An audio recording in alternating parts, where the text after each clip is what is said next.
Hello and welcome to the Rockonteurs podcast. I'm Gary Kemp. And I am Guy Pratt. And each week we're going to be in the studio, on the road or backstage with an artist we know, love, respect or owe money to. Exactly. What do I know about you, Guy? Well, we met when we were both in Run for Your Wife at the Eastbourne Winter Gardens in 1973. Arthur Lowe was amazing, wasn't he? But in actuality, he's a bass player, this guy.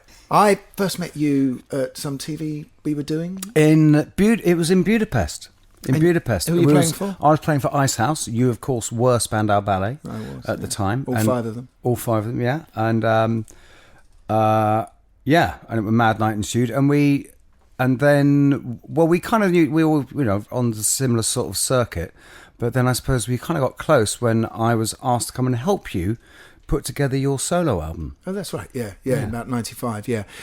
But 93. I'm just 93. I'm just going to talk about you for a second and just say what a bass player you are and what you've done. So Ice House, and then of course in the late 80s, 87. 87. You when Roger Waters quit the band, Pink Floyd, and you took over on bass and toured with them for two massive tours, right? Yeah, two massive tours. Well, yeah, it was. Yes, Momentary Lapse of Reason. Yeah, and I did actually play on albums as well. So I'm known as the touring bassist, but I did actually Division Bell. The studio. Yeah, I played the Division Bell. And of course, you played with Madonna and Michael Jackson and Roxy Music, and it's not a bad CV, is it? No, it's not a bad CV. No, it's the great and the near great. I've known them all. And you, Gary, of course, sort of absolute founding father, leading light of the new romantic movement with Spandau Ballet, and of course one of the people who defined the 80s, and also managed to marry that with a very successful acting career. I've seen you pummel many a stage for everything from, I suppose it started with you doing the Craze movie, but then since then you've done a lot of great. I've seen you, well, of course, The Bodyguard, and very good in art. That play Art, I remember. Jasmine Eraser. That was, and recently the Jamie Lloyd Harold Pinter revival at the Harold Pinter Theatre. Yeah, I enjoyed doing that. But we are now in a band together, aren't we? We are in a band together. We're fronting a band. That's the funny thing. We're actually singing, yes. Yeah, yes. Singing a band which, according to the Daily Mail, has no frontman. And because it has two. And it's Nick Mason's Saucerful of Secrets. It is Nick Mason's Saucerful of Secrets. Which leads us on nicely to the person we're going to be talking to in our first podcast, which is the great Nick Mason, drummer of Pink Floyd and all-round wonderful human being. Nick Mason, here you are. Thank you very much. That's what I call an intro. We were going to say thanks for coming, but actually we're in your office, so... thanks for showing up. So we want to talk a bit about this band, but I think also and the beginnings of this band, Saucerful of Secrets, and why you did it and how it's been going. But also probably parallel that a little bit with those early days of Pink Floyd and what it was like when you were getting together with that lot. So let's talk about that first day in our rehearsal room. First of all, it was why you did it. Why did I do it? I suppose I'd got to the point where I really felt it was time to that I'd like to go and actually play some more. For 20 odd years I'd been semi-retired, which meant that I'd come on and play a cowbell for one track for something, or do some tambourine at the O2. That's exactly that. And the timing was right.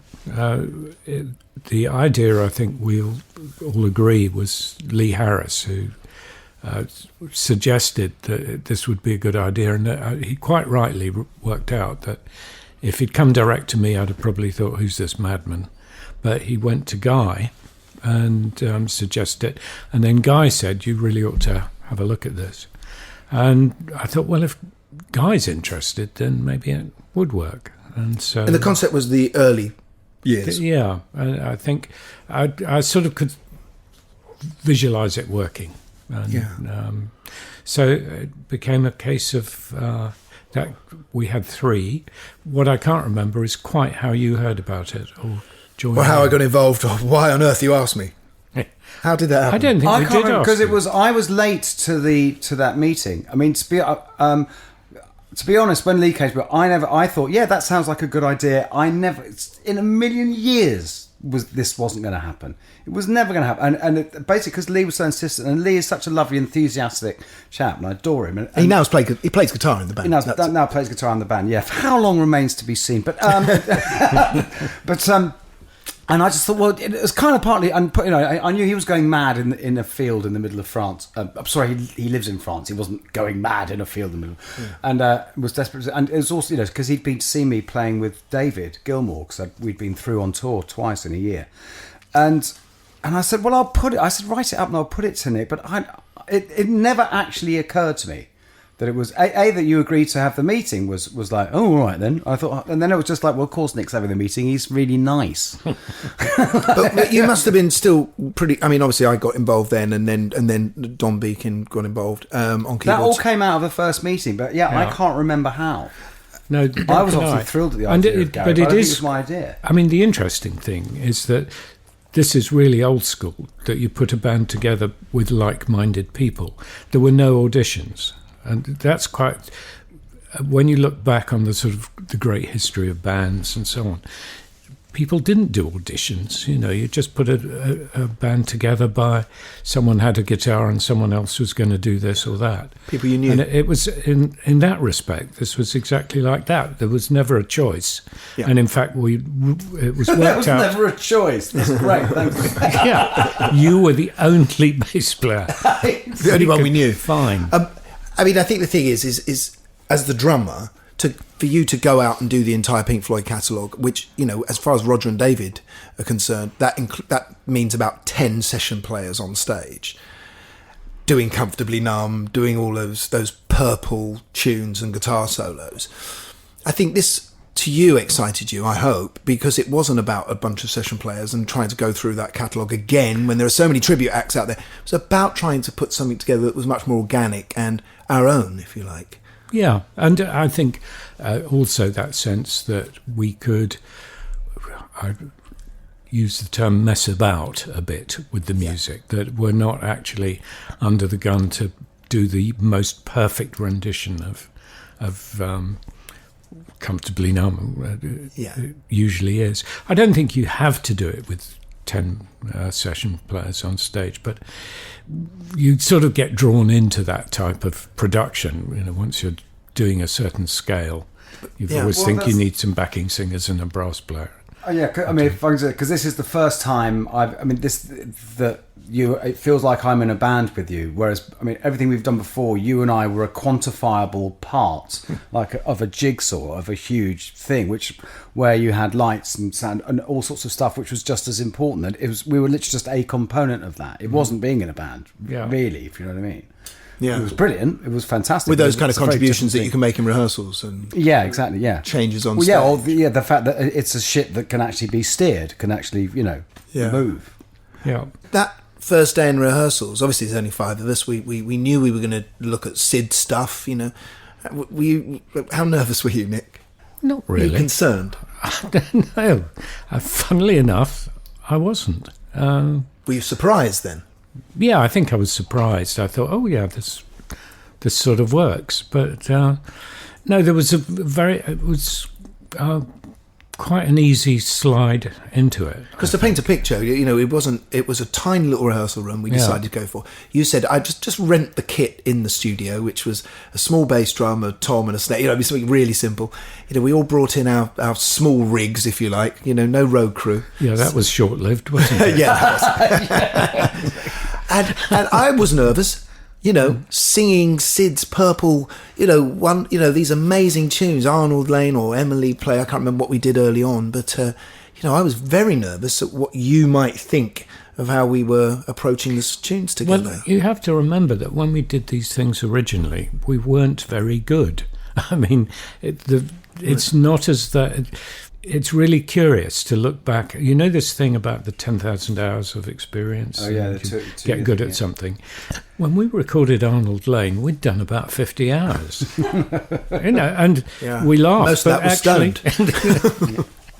We laughed, but actually, it was 100 hours, but it certainly wasn't 1,000 hours. Yeah.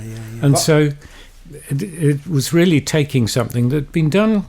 It was very well produced. Joe Boyd did a great job on those original pieces and sort of moved them up a notch or two.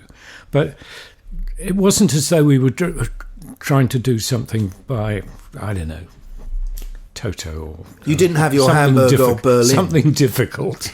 Yeah. But then also, because I remember thinking the thing of being in this, really crappy little rehearsal room and think, oh my God, what's this going to be like for Nick coming in here? But the funny thing is, it was even certainly maybe even further.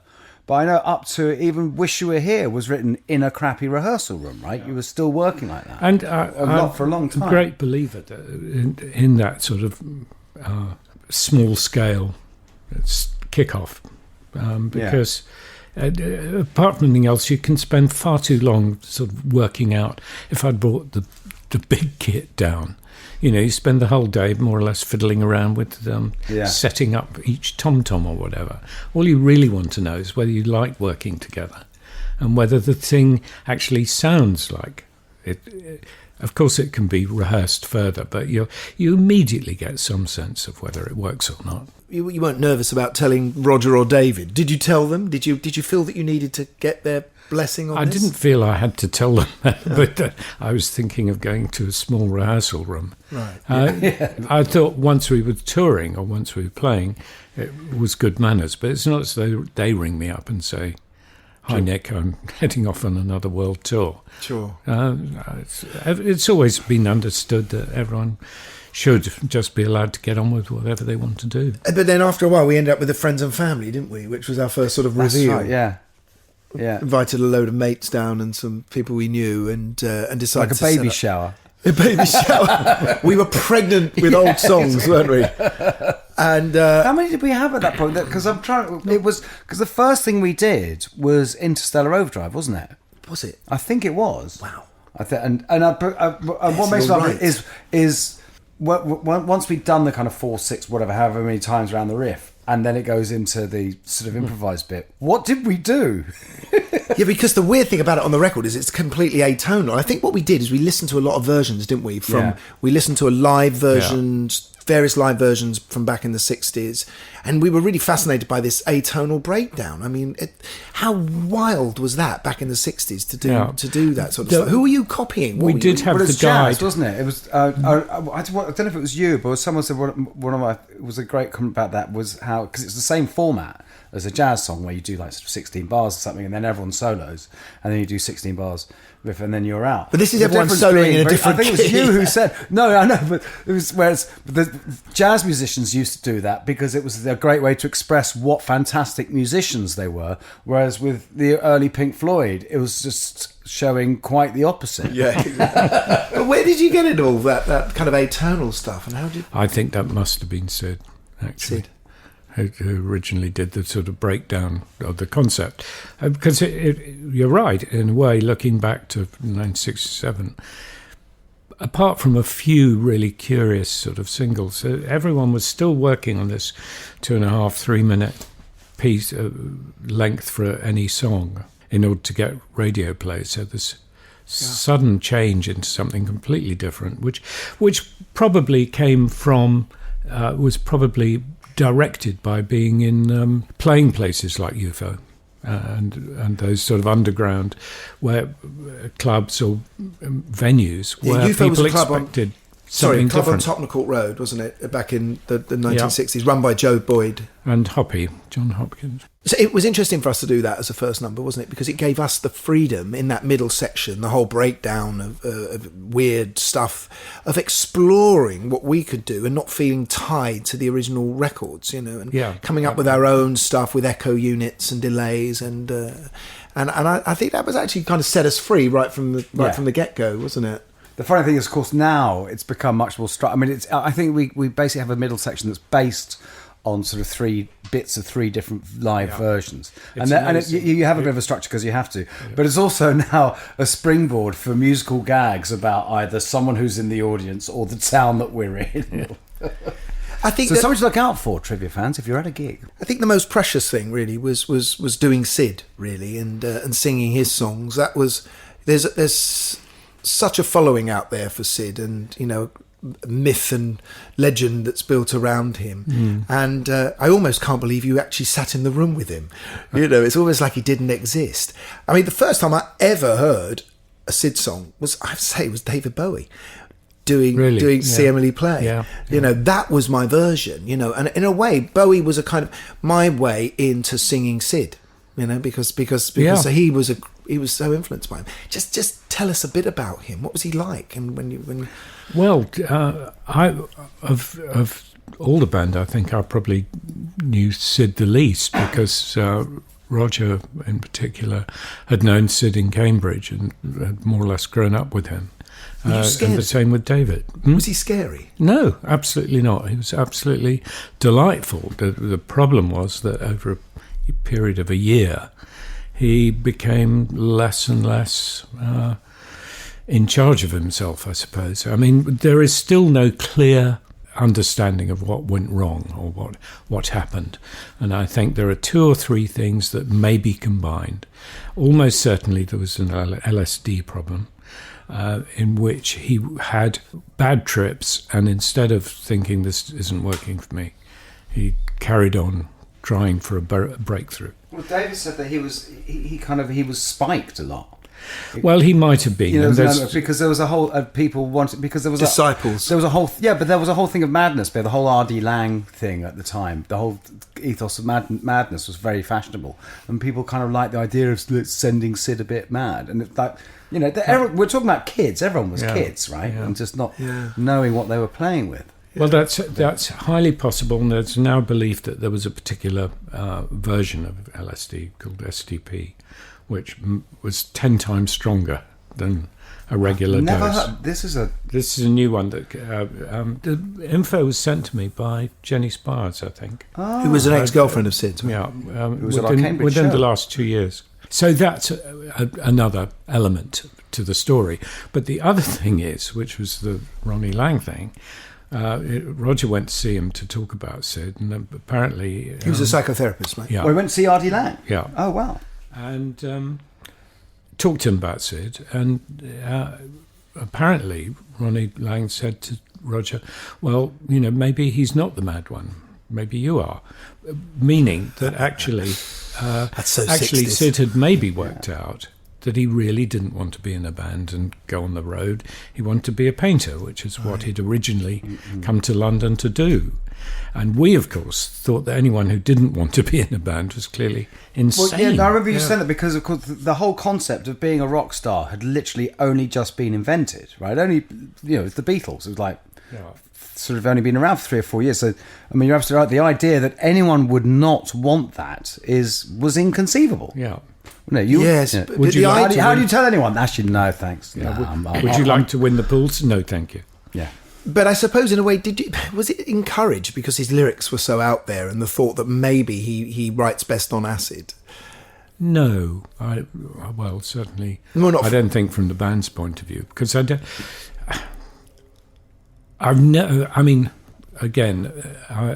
I wouldn't want to paint myself as the world's great expert on Sid. I've no idea which songs were or weren't written. What I find about those songs, which is kind of odd, is that they're sort of they're quite ramshackle at times. I mean, when we were doing, say, Vegetable Man Bike, for example, you know, that sometimes it's always a 3/4 bar here, isn't it? Or it's a 3.5 bar. Yeah, no, but it isn't. It's just it's because he's not thinking about that. He's writing purely from the vocal, and so to him, as long as he has, you know, you have a line that's vaguely similar, that's similar enough to be in the same song. I think that's the way George Harrison writes like that sometimes, where you're not really thinking about time. You know, he's not thinking about the band. You're just not thinking about the band. It's just, and there's a lot of stream of consciousness, really. Yeah, but it's also a way. There's a lot of. I remember David once showing me this brilliant thing of how with old blues singers, how if there isn't a band, there's your time constraints are completely different. It's only when you have to start thinking about other people that you really have to worry about being in time or being a certain. But it's funny enough because out of all of the Floyd stuff that we do, Sid's stuff is the stuff we follow to the beat. To the absolute, well, we have to, because we're both singing it, and it's the thing I've said before. What's incredibly impressive about Nick is the fact that we have to work our asses off just to be on top of this. You sail through it like it's the most straightforward, kind of like it's "Take Me Home, Country Road." Well, it's in his DNA, isn't it?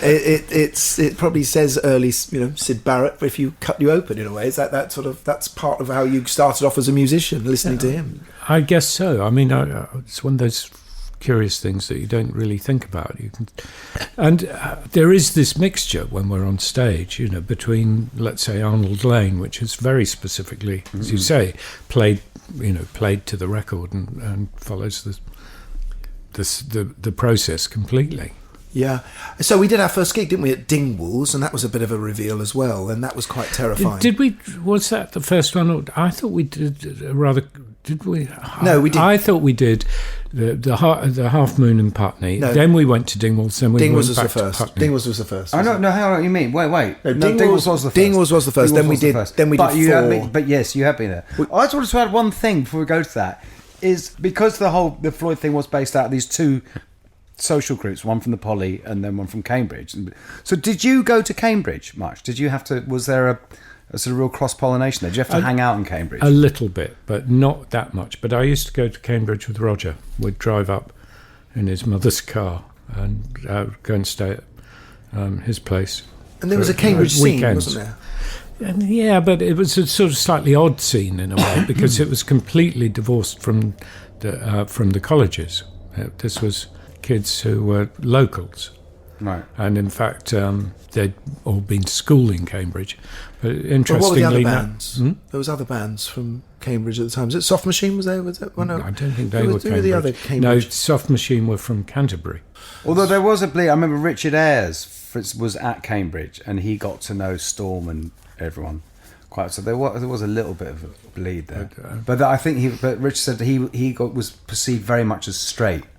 If you were at Cambridge, so you were the straights. They never really crossed over. But I remember being quite nervous at that first Dingwalls show. This was the reveal proper. And a lot of old psych heads had turned up. I mean, for me, the real difference was seeing an audience that was 90% blokes, and I'd never seen that before. I'm used to seeing an audience of 90% women, probably. But you realise how and being heckled by everyone from Dom's Local. For some reason, the Floyd, more than any other band I know, not being disparaging about Floyd fans, but it attracts people who are very, very into detail, right? Yes. Into how the sound is crafted. I mean, I'd never had anyone taking pictures of just my pedal board before, but that's what they were interested in. Yeah. Or binoculars, seeing what settings you have. And I know the greatest compliment I ever got, when it took about a year of playing with you guys to get it, was when someone said to me, "You've got good tone. How'd you get it?" Which means, the sound of the guitar. Yeah. But really, not the makeup. Flesh tone, yes. But I think that was quite nerve-wracking. How was this going to go down? I mean, I think we were very woefully under-rehearsed as well, if we're honest. Yeah, but we had which was right for that. Yeah. I think. But we had the Pink Floyd. We also couldn't see because we had all these projectors at eye level, which is I know. And also, I should point out that's the first time, apart from sort of a couple of birthday parties, one funeral, and a couple of charity things, that I've ever actually played with Nick on his own. Nick has always there's always been a percussionist or something, and this is basically the first time I've ever known Nick play without a net. Yeah. But Nick has a great style, and I remember thinking about this when I was about 14. I first saw Floyd at Wembley Empire Pool, and I know from the records as well, your style is. I mean, you have this beautiful sort of lolloping roll on a tom through the toms, and if I try and follow you, then I'm in trouble, right? But when you do come and land, always just that slight way after the beat, that's your style, and it's wonderful, and it's very Floyd, and it's kind of like, I don't know, there's a sort of a kind of comfort about it that I think works. Well, it's not frantic rock and roll like Ginger Baker or some of those. It's great. I've always felt very comfortable with Nick because it's certainly for Pink Floyd. It's just that thing of sitting in the right place where it's you can be too precise, you can be too forward on it. It's always been a view of the English drummers that they always just hold it back a fraction, and the Americans tend to be Yeah. Oh, is that right? on it. Yeah. So who was your influence as a drummer growing up? Well, funnily enough, Ginger Baker, of course. Right, which is why you have two bass drums. Absolutely. I would have thought. Completely. It's also why he's so incredibly violent in the dressing room. But going back to that first gig, did you think we'd end up touring America and Europe and putting on a proper show? I'll tell you what was interesting for me was the moment when we actually kicked off, literally the first few bars of whatever it was. And I thought, Interstellar, yeah. I've been here before. And it was very, very similar to being there in 1967 Yeah. and feeling, there's a band I can see. In this case, it's Dom, not Rick, and you and Guy and so on. Yeah. That obviously I couldn't see Lee because he's he's a small, titchy man. Yes, don't say that. It was extraordinary. It was a return to something I hadn't seen for 50 years. But it's funny you say that because I know there's someone in the audience that night who was at UFO and saw your early gigs and was gobsmacked at how it made him feel. It took him all the way back there, and I think it might have had something to do with our light show as well. The kind of music. I mean, Roger and David don't do those early songs, do they? They don't attempt that. As though I'd been set in amber. I'd not actually progressed as a drummer from September 1967 to present day. So then we ended up going, we expanded the show, got a bigger light show and took it across Europe and then America. And for me, one of the highlights was Roger coming on stage in New York. Mm-hmm. And that was quite a powerful thing, wasn't it? When he came on and did Set the Controls for the Heart of the Sun. That's very good. With us. And I remember he coming on telling the story of how Pink Floyd first arrived in New York, but he had all this delay on his voice. Getting it wrong. Being right. But he had all this delay on his voice, and as he started to talk, it sounded totally demonic, didn't it? But and then of course now we actually got a record coming out. We have, yeah. Talk about the record a bit, Nick. Promote it for us, would you? Well, I think we were really lucky. I think we made some good decisions. So we delayed actually recording a live show until, we had done a year plus of actually working on it. We recorded it at the Roundhouse, which I think was a great venue because it's actually where Pink Floyd did their very first real gig on the back of a cart. And it was just an earth floor. And we were lucky in that we recorded over 2 days, but the main recording was done on the best night. And I think we all came off and we knew that we'd got it right. Because there's nothing like being, if only we'd done that last night, if only we'd done this and that. And we filmed it as well for the DVD and a double album or whatever you call it these days. Oh yes, whatever they call it. String of tracks. Well, what is I know because what I love is listening to it. It's thinking, oh God, I did that. I don't usually do that, and suddenly realize, actually no, that's the joy of actually whatever show of ours you record. There'll be a load of stuff you go, I didn't do that night. I didn't do that. I only, because it is genuinely different every night. But we do improvise a lot of the breakdown stuff in Interstellar, of course, and Set the Controls. Just little things. But Nick, so how with that? So how has touring changed for you? Would you say doing this? Well, it's gone backwards horribly. Because you both the irony because you kind of went sort of straight from the Transit, or I believe the band actually had a Rolls Royce, didn't you? We had a all English bands who clearly had no money, weren't doing anything, always had a Rolls Royce in the 60s. What was that? Drove them into swimming pools. But you went straight from the Rolls Royce, they were very reasonably to the priced. plane. You never did the bus, really, did you? No, we never did the bus, actually. And so it's an opportunity to catch up. I mean, it's the only... Catch up on your sleep. I think I did one leg of a tour on a tour bus, just one ride, really, just to see what it was like. I mean, I think this is what's been extraordinary for me. I've never really done... We did a few overnighters, didn't we? And I've never done any overnighters. I don't think... I always tried to avoid them in the old days. But I think, if Nick Mason could do it... I could do it, and it's been quite comfortable. And I think the repartee amongst us all is really nice. That's what I liked about it. But touring is different because it's a smaller band. Surely there's God, yes. Yeah, and you're the front man. Well, front man at the back. It's your name is above the title. Position. Yes, there is that. No, I've really enjoyed it because it's, first of all, if you haven't toured for a while, you forget what's really good about touring.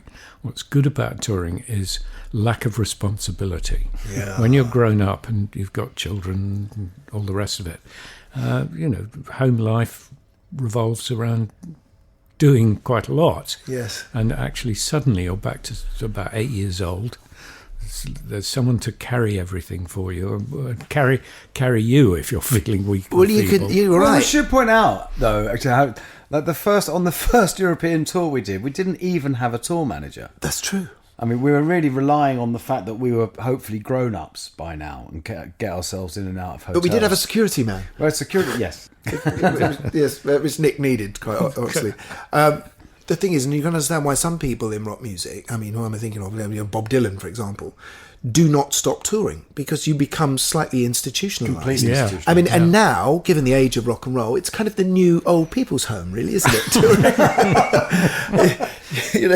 We just, you don't have tour managers, you just have carers on the road. Yeah, actually, the switch to cruises is coming very soon. Well, there are prog rock tours. Yeah. Yes, did so. Last of the Summer Wine, the musical. And we're going on again, aren't we? Doing We it are. more this year. Back out, bigger tour. Yeah. No, I think Playing different there's a songs. real appetite for it. Well, certainly adding to the repertoire. Yeah, adding to the repertoire. I think when doing echoes. I hope. Well, we've actually not rehearsed any of this yet, have we? We'll No, see we how- haven't. No, yeah, exactly. Hopefully, yeah, we- this all works. And also, well, what's quite dear to my heart, and I think it's that we're playing the Brighton Dome, because that was where in November 1972 you first played what was then called Eclipse, a piece for assorted lunatics, which was then released as Dark Side of the Moon in the next year. And it's quite nice because if you go to the Dome in Brighton, it's got two huge moments in its musical history, which is the first performance of Eclipse and ABBA winning the Eurovision Song Contest in 1974. And I'm sure they're related. I know it's beyond our remit, really, Dark Side of the Moon, but doing Eclipse in those early days, because in those days people went out and played new albums before they came out. I mean, no one would. Well, that was dream you of doing basically that. wrote it on the road, didn't you? Well, Did you certainly have a sense then, some when you were of it. doing it, that this was something way better, if you like, or beyond, or would have that kind of success? No, no one could have foreseen what actually happened in terms of the success of the record. And I think the success of the record was down to a whole lot of add-ons, actually, that came about through the recording process, and that includes it becoming a very high standard of engineering, so that it became a bit of a test record. The record company themselves pulled themselves together. It's very easy to blame record companies for everything, but in this case, Bhaskar Menon was the new president of Capitol, and he said, "I'm going to make this record happen," which previously had not been the case. Yeah. And that makes a difference. But also, wasn't it? I don't know if this is coincidence, but that it was kind of when sort of high quality headphones first appeared on the market around then. That might have had something to do with it, but certainly people were much more interested in hi-fi at home. Yeah. That's Amstrad. sort of gone. Well, quad. Do you remember? Yes. Quad and all the speakers. Whereas now people are so used to just using relatively small scale. I think where the album succeeded is there were kind of two markets going on, weren't there? There was always the singles market and the pop market, if you like. Short 5-minute songs, 4-minute songs. Bohemian Rhapsody, maybe. But then there was the prog market as well, with the elongated stuff. Just people taking up whole sides. And I think Dark Side combined the two, didn't it? There was still, even though there was a sense of concept about it, No, it wasn't on the radio though, because you lived in two worlds. But they were still didn't you, short music? tracks. Yeah, weren't no, they? but you know what I mean. You had that world where there was Bowie and T-Rex and stuff that you'd hear on the radio, and there was that whole world of the bands you loved, who Floyd, Zeppelin, all that stuff, which you assumed were never going to be part of your daily life. Yeah. They were never going to. They weren't in the newspapers. They weren't on the radio. It was a whole other Well, world. they and were- It was kind of cooler to be in that world. Yeah. Yeah, I mean, it's hard to sort of think back to exactly how it operated then, but Yeah. first of all, music was more important anyway, because there weren't games. Hollywood was, I think, had sort of dropped back a bit. And so, I mean, the Beatles were just the biggest thing ever. And for 4 or 5 years, that was how it was. And, well, we talked earlier, what was the point at which you paid more for a ticket than for a record? Yeah, that's such a great point. Because it was, as I say, a different world. The record was forever, the gig was ephemeral. But to be that big, you were selling to more people than just the sort of prog rock kind of crowd, if you like. It had to really spill over. There was a commerciality about it at the same time, wasn't there? I mean, there's did Money come out as a single at one point? Not like an album did. An album was sort of 10 times as much, really, because in terms of cost and the amount of material on it was the equivalent of 10 singles, wasn't it? So Nick, as you're in charge, where are we going on this tour? Yes, unfortunately, I can't remember, but I have a route map. It's a very extensive UK tour, isn't it? Yeah, which is really nice. Which certainly something I haven't done. You've probably done the most. Do you know, I haven't done that sort of. I haven't played those kind of venues. We're doing theatres all over the UK, aren't we? And I haven't been to most of those places. In the Albert Hall, of course, which is we've sort of moved up from the Roundhouse to the Albert Hall, if that's a move. I think looking forward to that. But it's always fun to do. The guy was talking about Brighton, maybe to do places that you have done in the past. And theatres occasionally are exactly the same venue. And that's been one of our gags, exactly, because Lee is the professor and he always comes up with the facts from the last time he played. But it's good because that's one thing I'm looking forward to, because there's going to be so many stories that are going to come to you.